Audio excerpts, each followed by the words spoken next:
গুৰুত্বপূৰ্ণ তথা ৰাজহুৱা বিষয়ত এই সংবাদমেল আৰু এই বিষয়টো হৈছে সাম্প্ৰতিক সময়ত ভাৰতৰ নিৰ্বাচন আয়োগৰ জৰিয়তে চলি থকা স্পেচিয়েল ৰিভিজন ইলেক্ট্ৰেল ৰুলৰ ভোটাৰ তালিকাৰ বিশেষ ৰিভিজন যেটো চলি আছে সেই সংক্ৰান্তত দেখা গৈছে যে ভোটাৰ তালিকা সংশোধনীৰ নামত বা ৰিভিজনৰ নামত বৈধ ভাৰতীয় নাগৰিকসকলৰ নাম কৰ্তনৰ কাৰণে ষড়যন্ত্ৰ কৰি আছে প্ৰশাসনে চৰকাৰে আৰু ইলেকশ্যন কমিশনে।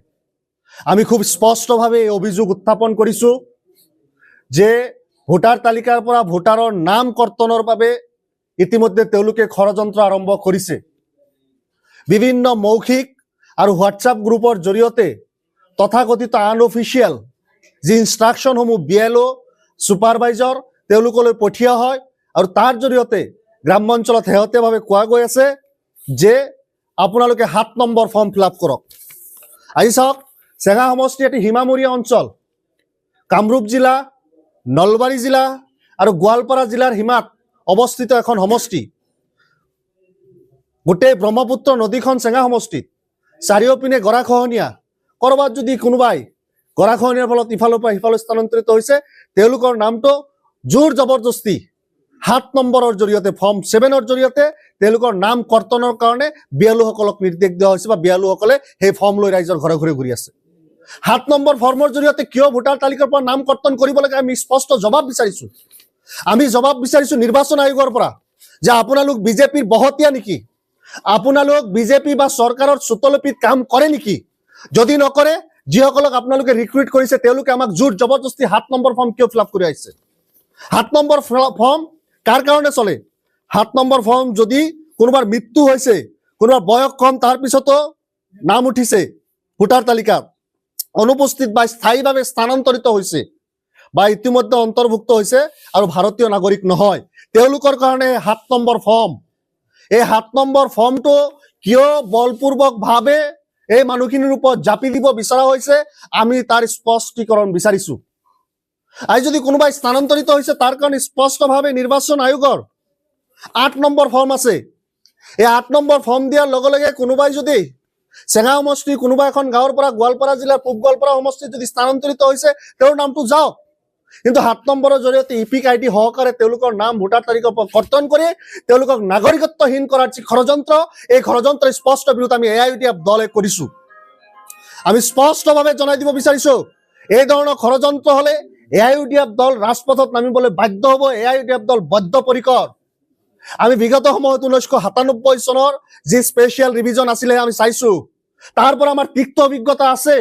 তাতে দেখা গৈছিল যে হাজাৰ হাজাৰ লাখ লাখ মানুহে হিয়াৰিঙৰ লাইনত থিয় হৈ হিয়াৰিং দিছিল, তাৰপিছত তেওঁলোকক ডি ভোটাৰ বনোৱা গৈছিল।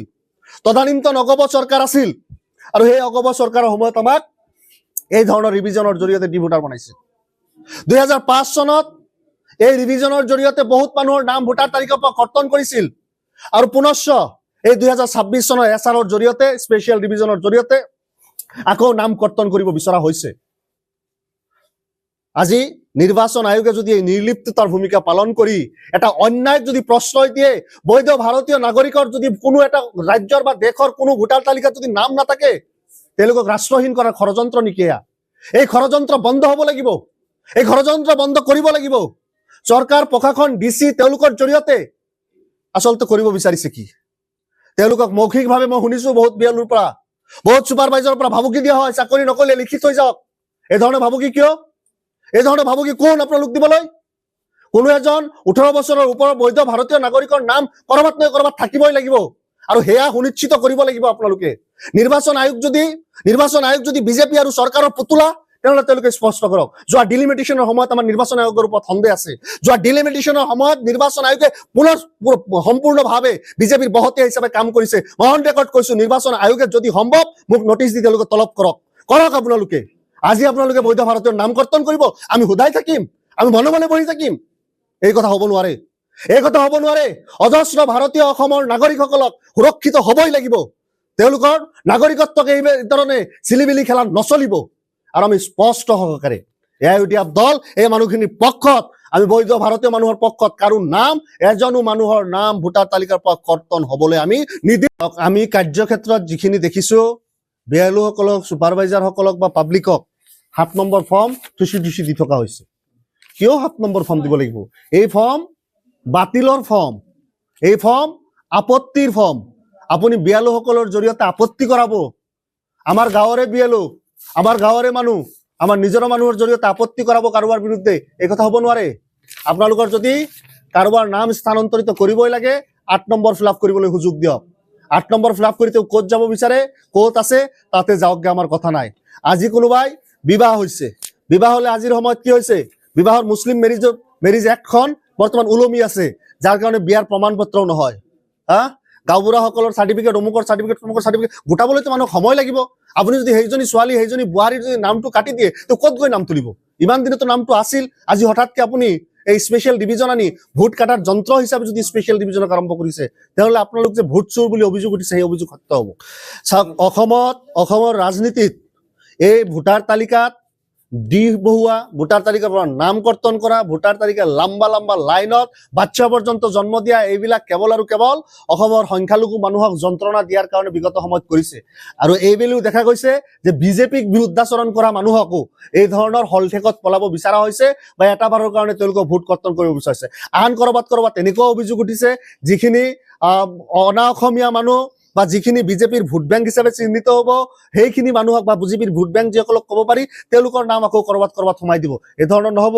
যিসকল বৈধ ভাৰতীয় এই ঠাইত বসবাস কৰে, যিসকলৰ নাম দেশৰ যিকোনো কোনো এটা তালিকাত হ'লেও থাকিব লাগিব, সেই ব্যৱস্থাটো কৰিব লাগে। আমাৰ দাবী অতি সুস্পষ্ট।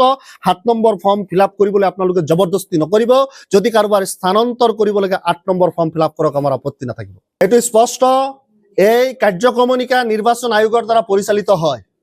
যিসকল বিএলঅ' আছে, ছুপাৰভাইজাৰ আছে, বা যিসকল ৰেজিষ্টাৰ অফিচাৰ আছে, গোটেইখিনি চৰকাৰী বিষয়া। দেখা গৈছে যে নিৰ্বাচন আয়োগক বিজেপি নেতৃত্বাধীন চৰকাৰখনে ব্যৱহাৰ কৰিছে।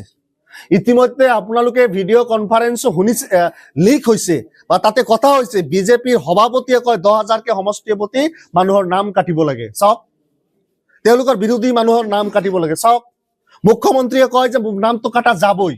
চাওক, এই কথা বতৰাবিলাকৰ পৰা আমাৰ সন্দেহ ঘনীভূত হৈছে, স্পষ্ট হৈছে, আৰু যাৰ কাৰণে আমি নিৰ্বাচন আয়োগকো প্ৰশ্নৰ সন্মুখীন কৰিছো যে আপোনালোকে আচলতে ভোট কাটাৰ মেচিন হিচাপে অৱতীৰ্ণ হ'ব বিচাৰিছে নে বৈধ ভাৰতীয় নাগৰিকৰ নাম ভোটাৰ তালিকাত যিকোনো এঠাইত হ'লেও থকাটো বিচাৰিছে। যদি আপোনালোকে যিকোনো ঠাইত থকাটো বিচাৰিছে, তেনেহ'লে মানুহক 7 নম্বৰ ফৰ্ম ফিল আপৰ নামত, অৰ্থাৎ তেওঁলোকৰ নাম চিৰতৰে কাটি দিয়াৰ নামত এই ধৰণৰ বলপূৰ্বক বা হেঁচা প্ৰয়োগ নকৰিব। যদি কাৰোবাৰ স্থানান্তৰ কৰিব লাগে, তেনেহ'লে 8 নম্বৰ ফিল আপ কৰক, তাতে আমাৰ আপত্তি নাই। কিন্তু 7 নম্বৰৰ জৰিয়তে ভোট কাটি দিয়াটো কোনো পধ্যেই নচলিব। আৰু যদি এয়া হয়, এয়া দলে ডাঙৰতকৈ ডাঙৰ, বৃহৎ গণতান্ত্ৰিক আন্দোলন হাতত ল'ব।